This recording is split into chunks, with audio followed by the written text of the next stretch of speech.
Já estamos de volta e agora vamos falar da saúde do coração. Aliás, o Dr. Antônio Menezes esteve aqui semana passada, gentilmente colaborando com o programa, e começamos a falar sobre arritmias cardíacas. Em quais momentos a pessoa precisa utilizar o marca-passo? E naquela oportunidade eu também salientei para vocês que ao ouvir a palavra marca-passo, nós imediatamente associamos a um passado muito distante. Tem alguns jovens, inclusive, que nem ouviram ainda falar da palavra marca-passo ou desconhecem esse tipo de tratamento. Aliás, o pior que é desconhecer é criar mitos, né, doutor? Seja bem-vindo mais uma vez ao programa Mega Profissionais. Obrigado pela sua gentileza de retornar aqui. E essa questão realmente eu também acho muito ruim essa desconhecer e criar mitos em cima disso. Que tudo aquilo que a gente não domina ou não conhece, a gente acaba mitificando. Não é mesmo? E naquela oportunidade a gente falava sobre as arritmias cardíacas e qual paciente precisa recorrer ao uso do marca-passo. O senhor já nos adiantou que o marca-passo não precisa ser mais aquela questão de sair com a rodinha andando, aquele equipamento gigante, né, acessório, que agora tudo é mais moderno. Justamente. Né? A questão do implante, de colocá-lo, que é do tamanho de um isqueiro, que o senhor sinalizou, e colocar isso embaixo, subcutâneo. Né? Também falei que eu tenho neuras várias e tenho medo disso. Né? Qual a minha dúvida maior é, como o indivíduo vive pós-marca-passo? Existe vida pós-marca-passo, doutor? Diferentemente que a gente ainda não sabe, né, se existe vida após a morte, pós-marca-passo existe sim. Isso o senhor garante, né, como especialista da área, né? Pós-marca-passo existe sim. E vida que pode ser uma vida com qualidade, a depender da doença com que está sendo tratada, então com as limitações da doença, com as limitações da idade, porque é interessante que às vezes alguns pacientes, principalmente os mais idosos, eles deparam com duas possibilidades, né? Eu coloco o marca-passo, então agora eu estou turbinado.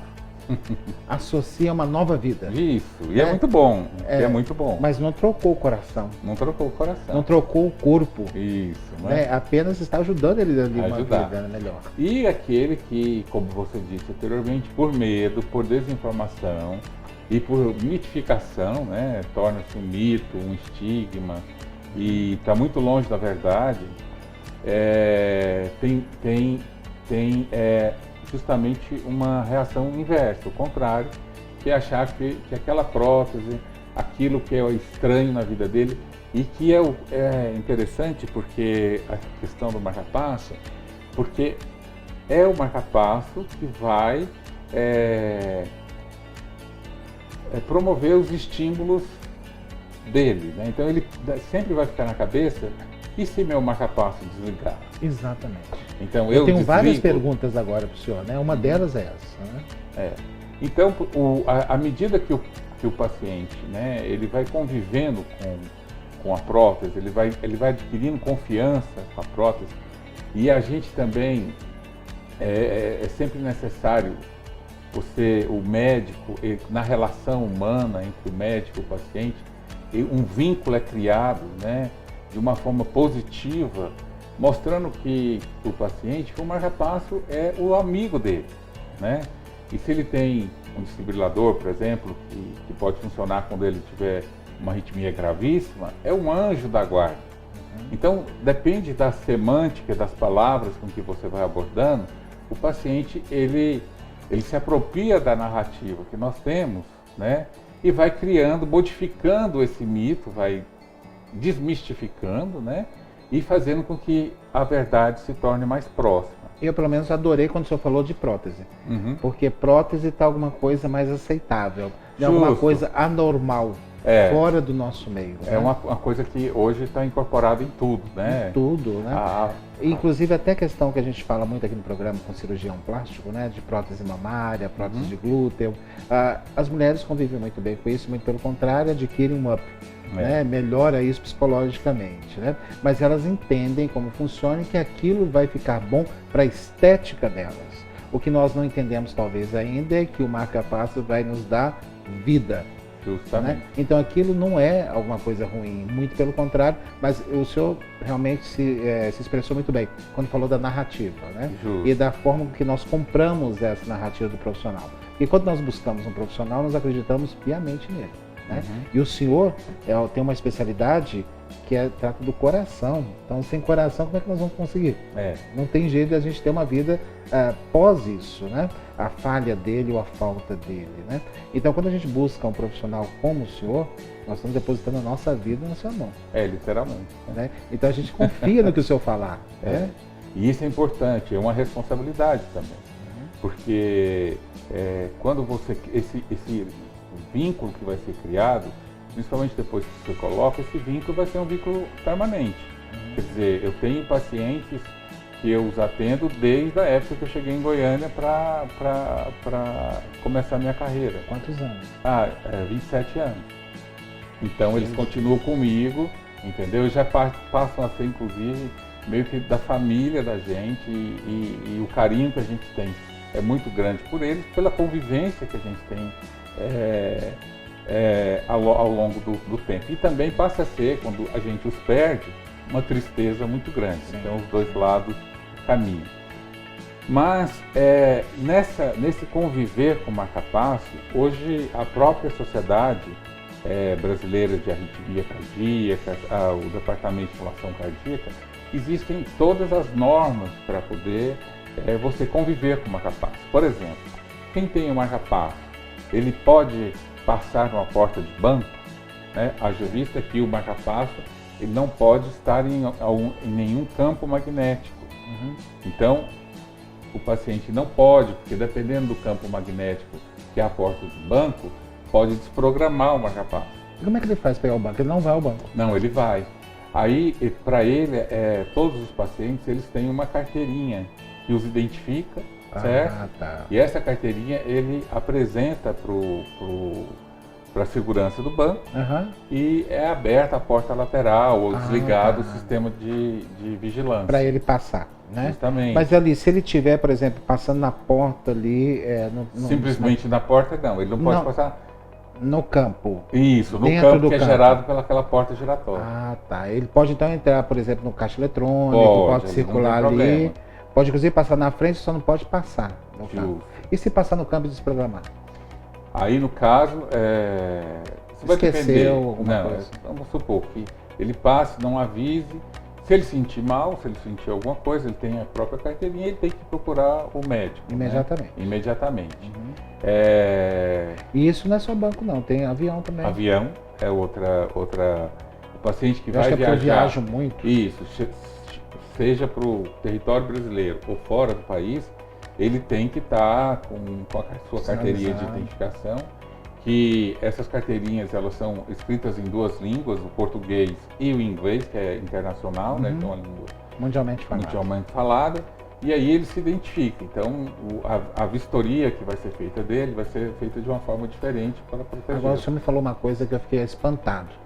No programa da semana passada, estava acabando já o programa, não tinha tempo de eu perguntar. O senhor falou a questão de esporte, né? Que a pessoa que tem a prótese, vou tratar dessa forma, tá? Se o senhor me permitir, tem a prótese, né? Que auxilia na questão cardíaca, ela pode fazer esporte e pode e deve, parece, fazer esporte. Justamente. Falou, isso é correto ou eu ouvi mal da última vez que o senhor esteve aqui? Se a gente for pensar, pegar aquele exemplo, né, da casa, então está tudo funcionando, agora eu troquei a lâmpada, está tudo aceso, por que não fazer o esporte? Então vai depender muito da condição do doente. Se o doente ele tem condições, e aí isso cabe ao médico, o clínico avaliá-lo. Então, hoje eu tenho pacientes, por exemplo, que fazem hidroginástica, que fazem, que jogam futebol. A água não tem problema? Nenhum, porque a água não tem problema. Eu digo porque a água também é um condutor magnético, isso, né, de mas eletricidade. todo o sistema elétrico, ele está dentro do próprio organismo. Né? O desde que gera até o cabo que estimula. Então ele é todo interno, então não tem nenhum problema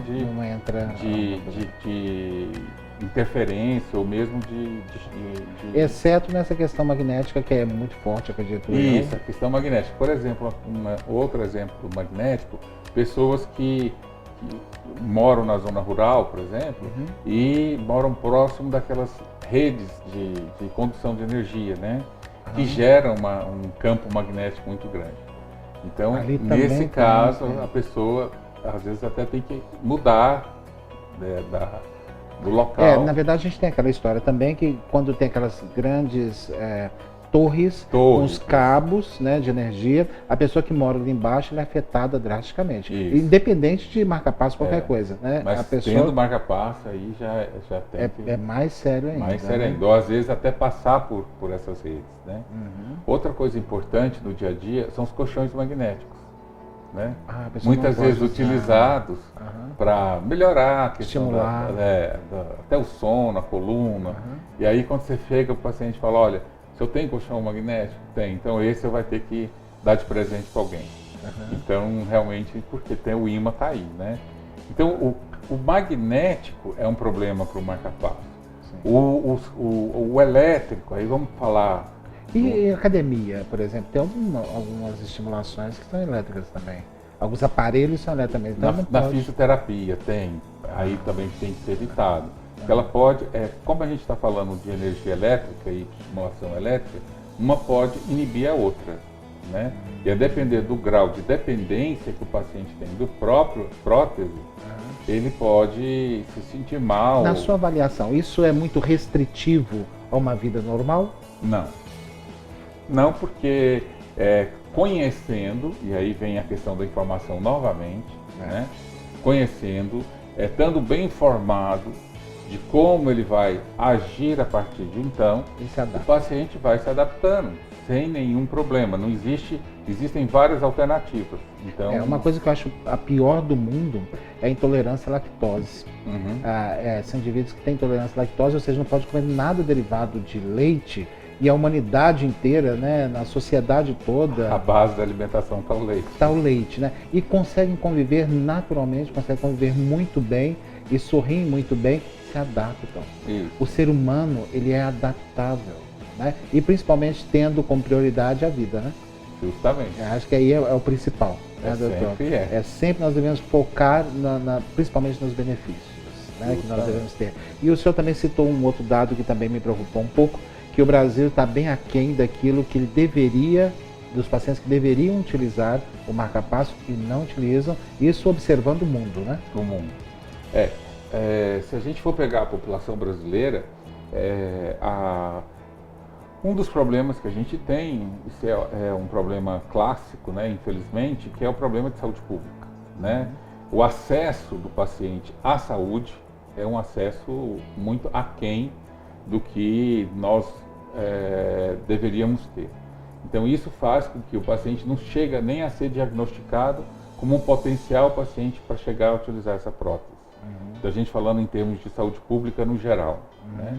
E políticas públicas que favoreçam isso também estão muito aquém daquilo que a gente necessita. E em comparação com países desenvolvidos, né, e os percentuais são astronomicamente diferentes, infelizmente. Mas muito, esse momento que nós estamos aqui discutindo e as pessoas estão nos assistindo, isso faz com que desperte esse interesse, né? Estão as próximas eleições. Nós temos em novembro chamado o dia a batida certa, né? É o Dia Nacional da Batida Certa, que é promovido por Sociedade Brasileira de Cardiologia, aonde nunca ouvi falar. Mas tem, 12 de novembro. Olha aí, todo 12 de novembro. E próximo do meu aniversário, dia 16. Do meu é 19. Olha aí, próximos. Engraçado, eu nunca ouvi falar. E mais uma vez quero bater na tecla da falta de informação. É a primeira vez que eu vejo na televisão regional um cardiologista falar sobre esse assunto. Eu estou sendo muito sincero para o senhor. É a primeira vez que eu vejo um cardiologista falar sobre arritmias cardíacas, vir a público com uma certa frequência, num programa que tem uma certa audiência e falar por um tempo acima de 30 segundos. E o que a gente vê é o quê? Uma entrevista, né? Que a gente faz, que os colegas fazem muito bem, mas vai pegar um depoimento que tem 15 segundos. Aí é pouco, muito pouco, né? 30 segundos. Essa questão da própria sociedade, né? Que faz essa ação em novembro, eu desconheço. Acredito que a maioria de vocês também desconheça, né? E muito poucos tenham tido acesso a essa ação especificamente falando. Falta de informação. E ainda bem que o senhor disponibiliza o seu tempo para falarmos sobre isso. E mais uma vez o tempo encerra aqui no programa e nós não encerramos o assunto. Que bom, né? Não vai ter como, né? Porque realmente tem mais para falar, muito mais, e me preocupa um pouco isso, tá? É uma questão de informação. Se o senhor puder fazer a gentileza do mais próximo possível, retornar ao programa, gostaríamos de abordar mais sobre isso. A questão de saúde pública realmente no país é uma vergonha, né? Estamos próximos das eleições e fica aí a dica, tá? Os nossos candidatos, né? Vamos investir um pouco mais na saúde do nosso povo tão sofrido.